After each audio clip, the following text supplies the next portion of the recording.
ஆத்ம நமஸ்தே to all. இன்றைக்கி நம்ம வந்து உங்களுடைய பாஸ்ட்டு ப்ரெசன்ட் ஃப்யூச்சர் உங்களுடைய ரிலேஷன்ஷிப் எப்படி இருக்கும்னு தான் பார்க்க போகிறோம். இந்த வீடியோ வந்து சரியான நேரத்தில் தான் உங்களுடைய கண்ணில் படும். சரியான நேரத்தில் உங்கள் கண்ணில் படுது அப்படின்னா பிரபஞ்சம் உங்களுக்கு கொடுக்கக்கூடிய மெசேஜ் இது. வீடியோ ஸ்க்ரீனில் உங்களுக்கு 2 நம்பர் இருக்குது, 1, 2. இதில் எந்த நம்பர் வந்து உங்களுக்கு ரொம்ப அட்ராக்ஷனாக இருக்கோ, எதை சூஸ் பண்ண உங்களுடைய மனம் சொல்லுதோ அந்த நம்பரை வந்து நீங்கள் சூஸ் பண்ணிக்கோங்க. உங்களால் சூஸ் பண்ண முடியல அப்படின்னா நல்லா ப்ரேயர் பண்ணிவிட்டு அதுக்கப்புறமா ஒரு நம்பரை வந்து நீங்கள் சூஸ் பண்ணிக்கோங்க. இந்த கார்டு எனர்ஜி கூட கனெக்ட் ஆகிறதுக்கு நீங்கள் எந்த நம்பர் சூஸ் பண்ணிங்களோ அந்த நம்பரை வந்து கீழே கமெண்ட் பண்ணுங்கள். நீங்கள் கார்டு எனர்ஜி கூட கனெக்ட் ஆகிருவீங்க. இப்போ ஃபஸ்ட்டு நம்பர் சூஸ் பண்ண உங்களுடைய ரீடிங்கில் நம்ம போகலாம். உங்களுடைய ரிலேஷன்ஷிப் வந்து பாஸ்ட்டில் வந்து எப்படி இருந்துச்சு, ப்ரெசென்ட்டில் இப்போ எப்படி இருக்குது, ஃப்யூச்சரில் இனி எப்படி இருக்க போகுது, அதை பற்றி தான் நம்ம பார்க்க போகிறோம். பாஸ்ட் லைஃப் வந்து எப்படி இருந்துச்சு அப்படின்னா, உங்களுக்கு ஆல்ரெடி ஒரு லவ் இருந்திருக்கு, அந்த லவ் வந்து பிரேக்கப் ஆகிருக்கு. அது மட்டும் இல்லாமல் உங்கள் பர்சனும் வந்து வேறு ஒரு ரிலேஷன்ஷிப்பில் இருந்து பிரேக்கப் ஆகி தான் நீங்கள் வந்து 2 பேரும் மீட் பண்ணியிருக்கீங்க. மீட் பண்ணி உங்கள் 2 பேருக்கு இடையில் வந்து நல்ல ஒரு கனெக்ஷன் வந்திருக்கு, நல்ல ஒரு பாண்டிங் வந்திருக்கு. அது மூலமாக வந்து நீங்கள் லவ் பண்ண ஆரம்பிச்சிருக்கீங்க. அதாவது பிரபஞ்சமே உங்கள் வாழ்க்கையில் ஒரு நபரை வந்து அனுப்பியிருக்காங்க. நீங்கள் பெயினில் இருந்த இடத்துல உங்களை வந்து அதுலேருந்து வெளிக்கொண்டு வரதுக்காக இந்த நபர் வந்து உங்கள் வாழ்க்கையில் வந்திருக்காங்க. வாழ்க்கையில் வந்த கொஞ்ச நாள்லே வந்து பார்த்திங்கன்னா இந்த நபர் வந்து உங்களுக்கான ஒரு நபரா இல்லையா அப்படிங்கிற வந்து பயம், பதட்டம் எல்லாமே உங்களுக்கு வர ஆரம்பிச்சிருக்கு. அந்த பர்சன் வந்து உங்கள் வாழ்க்கையில் வந்து நிலையான ஒரு பர்சனாக வந்து இல்லவே இல்லை. வருவாங்க, ஏதாவது சண்டை போடுவாங்க, போவாங்க, திரும்ப வருவாங்க, பேசுவாங்க. இந்த மாதிரி தான் பிரேக்கப் ஆகிருக்கு. திரும்ப வந்து பேசுகிறது, திரும்ப வந்து சண்டை போட்டு போகிறது, இந்த மாதிரி தான் உங்களுக்குள்ளாடி வந்து இருந்திருக்கு. அதனால் இது ஒரு நிலையான பர்சனாக இல்லையாங்கிற ஒரு சந்தேகமும் உங்களுக்கு இருந்திருக்கு. இந்த பர்சன் வந்து நம்மளை விட்டு போயிடுவாங்களோங்கிற ஒரு பயமும் வந்து உங்களுக்கு வந்திருக்கு. ஒரு கட்டத்தில் வந்து பார்த்திங்கன்னா அந்த நபர் உங்கள் வாழ்க்கையில் வந்து பார்த்திங்கன்னா ஒரு பிரேக் வந்து எடுத்திருக்காங்க. அதாவது அவங்க உங்களை விட்டு விலகி போயிருக்காங்க. நோ கான்டாக்ட் இந்த மாதிரி ஆகியிருக்கு. கான்டாக்ட் இல்லாமல் வந்து நீங்கள் இருந்திருக்கீங்க. உங்களுக்கு நிறைய ஹோப் கொடுத்து உங்கள் வாழ்க்கைக்குள்ளே வந்த ஒரு பர்சன் வந்து உங்கள் வாழ்க்கையில் வந்து எதுவுமே நிலை இல்லை அப்படிங்கிறத உங்களுக்கு உணர்த்திட்டு அந்த நபர் வந்து உங்களை விட்டு போயிருக்காங்க. நீங்கள் என்னத்தான் அந்த நபரை வந்து தேடிக்கிட்டே இருந்தாலும் அந்த பர்சன் வந்து பார்த்திங்கன்னா உங்களை விட்டு இன்னும் விலகி தான் போயிருக்காங்க. இது வந்து உங்களுடைய பாஸ்ட்டில் நடந்தது. ப்ரெசென்ட்டில் உங்களுக்கு எப்படி இருக்குது அப்படின்னா, நீங்கள் அந்த பர்சன் மேலே ரொம்ப அடிக்ட் ஆகிட்டீங்க. அந்த அடிக்ஷனில் இருந்து உங்களால் வெளியே வர முடியலை. அந்த நபருக்காக எஃபர்ட் போடுறீங்க. எப்படியாவது திரும்ப எகெயின் என் வாழ்க்கையில் அவங்கள கொண்டு வரணும், அதுக்காக நீங்கள் எஃபர்ட் போட்டுக்கிட்டே இருக்கீங்க. அதாவது நீங்கள் மற்றவங்களை வந்து ஈஸியாக நம்பிடுறீங்க. உங்கள் பர்சனே வந்து ஈஸியாக நம்பிடுறீங்க. அவங்க வந்து பேசுகிறாங்க அப்படின்னா உடனே நம்பிட்டு அவங்களுடைய பேக்ரவுண்டை பற்றி எதுவுமே விசாரிக்காமல் அவங்கக்கிட்ட திரும்ப பேசுகிறது, திரும்ப நீங்கள் ஹர்ட் ஆகுறது, இந்த மாதிரி தான் உங்களுக்கு இருந்துக்கிட்டே இருக்குது. ஏன்னா அவங்க உங்கள் வாழ்க்கையில் வராங்க, வந்தாலுமே வந்து பார்த்திங்கன்னா ஏதோ ஒரு தேவைக்காக உங்ககிட்ட வராங்க. அந்த தேவை முடிஞ்சதும் உங்களை விட்டு விலகி தான் போகிறாங்க. அதை நீங்கள் புரிஞ்சுக்காமல் எளிமையாக அவங்கள வந்து நம்புறீங்க. சரியா? ஒவ்வொரு வாட்டியும் நீங்கள் பிலீவ் பண்ண அவங்களுக்கு அடிக்ட் ஆகிக்கிட்டே தான் நீங்கள் போய்கிட்டே இருக்கீங்க. இந்த ரிலேஷன்ஷிப் உங்களுக்கு ஒரு சைடில் இருந்தாலும் இன்னொரு புதிய ரிலேஷன்ஷிப் வந்து உங்கள் லைஃப்பில் வந்து வந்திருக்கு. ஆனால் நீங்கள் இந்த புதிய ரிலேஷன்ஷிப்பை வந்து ஏற்றுக்கிறதுக்கு ரொம்ப பயப்படுறீங்க. ஆனால் உங்களுக்கு பிடிச்சிருக்கு. நீங்கள் இந்த பர்சன் மேலேயுமே வந்து கொஞ்சம் அடிக்ட் ஆகிற மாதிரி, கொஞ்சம் அவங்க சைடில் வந்து ஃபாலோ ஆகிற மாதிரி தான் இருக்குது. இருந்தாலுமே வந்து பார்த்திங்கன்னா உங்களுடைய எக்ஸ் அவங்கள தான் உங்களுக்கு வந்து ரொம்ப பிடிச்சி உங்கள் மனசில் இருந்து உங்களால் விட முடியாமல் இருக்குது. இப்போ புதிய ஒரு ரிலேஷன்ஷிப்பை ஏற்றுக்கவும் முடியாமல், ஏற்றுக்கிட்டாலும் அதில் முழுமையான ஒரு திருப்தி இல்லாமல் உங்களுக்கு இருக்குது. இந்த மாதிரி தான் உங்கள் லைஃப் வந்து போய்கிட்டே இருக்குது இந்த சிச்சுவேஷனில். ஏன்னா நீங்கள் வந்து ஈஸியாக வந்து மற்றவங்கள வந்து பிலீவ் பண்ணிடுவீங்க. மற்றவங்க ஈஸியாக உங்களை ஏமாற்றிட்டு போயிடுறாங்க. அதுதான் உங்களுடைய ப்ரெசன்ட் லைஃப்பில் வந்து இப்போ நடந்துக்கிட்டே இருக்குது. அதனால் நீங்கள் யாரையுமே வந்து முழுசாக நம்பாதீங்க. ஒரு பர்சன் வந்து உங்ககிட்ட பேசுகிறாங்க அப்படின்னா அவங்களுடைய வார்த்தைகளுக்கு வந்து முக்கியத்துவம் கொடுக்காதீங்க. அவங்களுடைய வார்த்தைகளுக்கு நீங்கள் முக்கியத்துவம் கொடுத்தீங்க அப்படின்னா நீங்கள் எகெயின் வந்து ஏமாந்து தான் போவீங்க. ஃப்யூச்சரில் வந்து உங்களுக்கு ரிலேஷன்ஷிப் எப்படி இருக்கும் அப்படின்னா, இந்த ரிலேஷன்ஷிப்புக்குள்ளாடி நீங்கள் போகாமல் முதல்ல வந்து உங்களை வந்து டெவலப் பண்ணி எடுத்துக்கோங்க. உங்களை டெவலப் பண்ணி எடுத்துக்கிட்டீங்க அப்படின்னா உங்களுடைய லைஃப் வந்து ரொம்ப நல்லா இருக்கும். உங்களுக்கான சந்தோஷத்தை வந்து உங்களுக்குள்ளாடி முதல்ல தேடுங்க.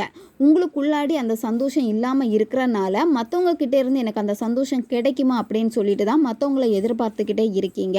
இந்த மாதிரி நீங்கள் செய்கிறனால தான் ஒவ்வொரு வாட்டியும் ஏமாந்து போய்கிட்டே இருக்கீங்க. அதனால் இப்போ நீங்கள் உங்களுடைய ஃப்யூச்சரில் வந்து ஹாப்பியாக இருக்கணும் அப்படின்னா இப்போ நீங்கள் செய்ய வேண்டியது என்னென்னா, உங்களை நீங்கள் செல்ஃப் கேர் பண்ணிக்கோங்க. பண்ணிக்கோங்க, செல்ஃப் லவ் பண்ணிக்கோங்க.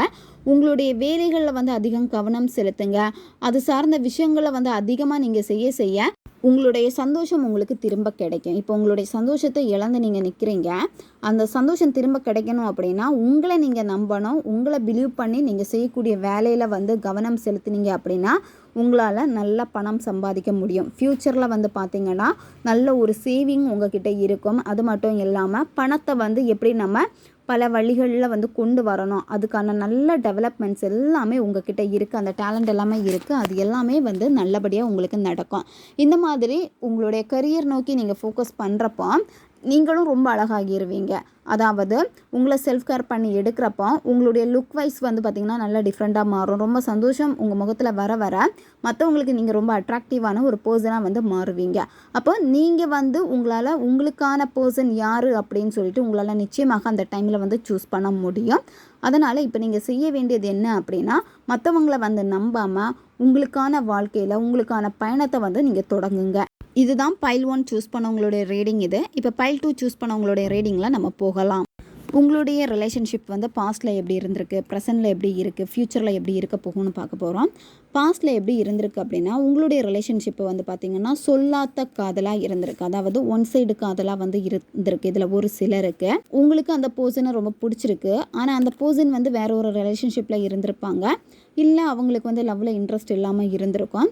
நீங்கள் அந்த நபரை வந்து பார்த்திங்கன்னா பக்கத்துலேயே வச்சு உங்களால் ரசிக்க முடியாமல் தூரத்திலே வச்சு நீங்கள் அவங்கள ரசிச்சுக்கிட்டே இருந்திருக்கீங்க. இந்த ஒன் சைடு லவ் வந்து பார்த்திங்கன்னா உங்களுக்கு ஒரு விதத்தில் வந்து சந்தோஷமாக இருந்தாலும் ஒரு சில நேரத்தில் வந்து எப்படி இருந்திருக்கு அப்படின்னா பெயினை தான் வந்து உங்களுக்கு கொடுத்துக்கிட்டே இருந்திருக்கு. இதில் ஒரு சிலருக்கு ஒன் சைடு லவ் வந்து சக்ஸஸ் ஆகிருக்கும். சக்ஸஸ் ஆனாலுமே வந்து பார்த்திங்கன்னா இந்த ரிலேஷன்ஷிப்பில் வந்து உங்களுக்கு திருப்தி இல்லாமல் இருந்திருக்கு. அதாவது அந்த நபர் வந்து உங்களை தவறாக புரிஞ்சுக்கிறது, இல்லை நீங்கள் அவங்கள தவறாக புரிஞ்சுக்கிறது, சரியான அண்டர்ஸ்டாண்டிங் இல்லாமல் இருக்கிறது, அதிகமாக வந்து சண்டை வர்றது வந்து பார்த்திங்கன்னா ஏதாவது பணம் சார்ந்த விஷயங்களில் வந்து சண்டை வந்திருக்கும். அந்த நபர் வந்து சொல்லுவாங்க எனக்கு வந்து இப்போ வந்து இந்த ரிலேஷன்ஷிப்பில் இன்ட்ரெஸ்ட் இல்லை அப்படின்னு. இல்லை உங்களுக்கே ஒரு கட்டத்தில் வந்து அந்த நபர் மேலே வந்து அந்த இன்ட்ரெஸ்ட் இல்லாமல் போயிருக்கும். ஆனால் அந்த காதல் வந்து இருந்துமே அங்கே வந்து எதுவுமே வந்து இல்லை அப்படிங்கிற ஒரு உணர்வை வந்து பாஸ்ட்டில் இது உங்களுக்கு கொடுத்துருக்கு. அது மட்டும் இல்லாமல் நீங்கள் தான் வெறுத்து கொஞ்சம் வெளியே வந்திருக்கீங்க. இந்த ரிலேஷன்ஷிப்பும் வந்து நமக்கு வந்து செட் ஆகாது அப்படின்னு சொல்லிட்டு உங்களால் விட முடியாமலும் எடுத்துக்க முடியாமலும் ரொம்ப தவிச்சிருக்கீங்க. இருந்தாலுமே வந்து பார்த்திங்கன்னா இதுக்கு ஒரு பிரேக் வேணும் அப்படின்னு சொல்லிட்டு தான் நீங்களாக தான் கொஞ்சம் வெளியே வந்திருக்கீங்க. இப்போ ப்ரெசென்ட்டில் எப்படி இருக்குது அப்படின்னா நீங்கள் இப்போ வந்து யார் என்ன பேசினாலுமே அதுக்கு வந்து தகுந்தா போல் ரியாக்ட் பண்ணக்கூடிய ஒரு ஆள். அதாவது உங்ககிட்ட நல்லா பேசினாங்க அப்படின்னா நீங்களும் நல்லா பேசுவீங்க. யாராச்சும் உங்ககிட்ட கோமாவோ இல்லை வந்து வேறு மாதிரி பிஹேவ் பண்ணாங்களோ அதுக்கேற்ற மாதிரி நீங்கள் ஆப்போசிட்டாக ரியாக்ட் பண்ணக்கூடிய ஒரு பர்சனாக வந்து இருந்திருக்கீங்க.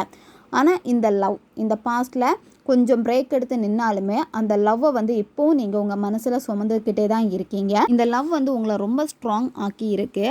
நீங்கள் இப்போ என்ன பண்ணிட்டு இருக்கீங்க அப்படின்னா உங்கள் பர்சனை வந்து எப்படியாவது திரும்ப அட்ராக்ட் பண்ணணும், அதுக்கான மேனிஃபெஸ்டேஷன் பண்ணிக்கிட்டே இருக்கீங்க நீங்கள். சரியா? இந்த யூனிவர்ஸுடைய பிளஸ்ஸிங் எல்லாமே உங்களுக்கு இருக்குது. ஃப்யூச்சரில் உங்களுக்கு எப்படி இருக்கும் அப்படின்னா இந்த ரிலேஷன்ஷிப் வந்து வேணுமா வேணாமா அப்படின்னு நீங்கள் தான் முடிவெடுக்க போகிறீங்க. நீங்கள் இந்த ரிலேஷன்ஷிப்பு வேணும்னு முடிவெடுத்தாலும் நல்லதாக தான் அமையும், இல்லை வேணான்னு முடிவெடுத்தாலும் நல்லதாக தான் அமையும். உங்களுக்கு இந்த லைஃப் வந்து கிடைச்சா நல்லா இருக்கும் அப்படின்னு உங்களுக்கு மேலோட்டமாக பார்க்குறதுக்கு ஹாப்பியாக தான் இருக்குது. ஆனால் பழைய விஷயங்கள் எல்லாமே வந்து பார்த்திங்கன்னா உங்களுக்கு அவ்வளோ பெயினை கொடுத்துருக்கு. நீங்கள் அவ்வளோ டார்க்கான ஒரு சைடை வந்து நீங்கள் சந்திச்சு இருக்கீங்க. அதனால் வந்து பார்த்திங்கன்னா இன்னும் அந்த நெகட்டிவான ஒரு இதில் இருந்து உங்களால் வெளியே வர முடியலை. சரியா? இது வந்து ஃப்யூச்சர்லேயும் இந்த மாதிரி தொடரும். ஆனால் இந்த ரிலேஷன்ஷிப் வேணுமா வேணாமா அப்படின்னு நீங்கள் தான் முடிவெடுக்கணும். நீங்கள் எடுக்கக்கூடிய முடிவுகள் எதுவாக இருந்தாலும் அது உங்களுக்கு நல்லதாக தான் அமையும். இது ஒரு ஜென்ரல் ரீடிங் மட்டும்தான். உங்களுக்கு எது ரெசனேட் ஆச்சோ அதை மட்டும் எடுத்துக்கோங்க, மற்றதை விட்டுருங்க. உங்களுக்கு பர்சனல் ரீடிங் வேணும் அப்படின்னா நீங்கள் என்ன இன்ஸ்டா அல்லது மெயிலில் வந்து காண்டாக்ட் பண்ணுங்கள். அடுத்த ஒரு வீடியோ பதிவில் சந்திக்கலாம். நன்றி.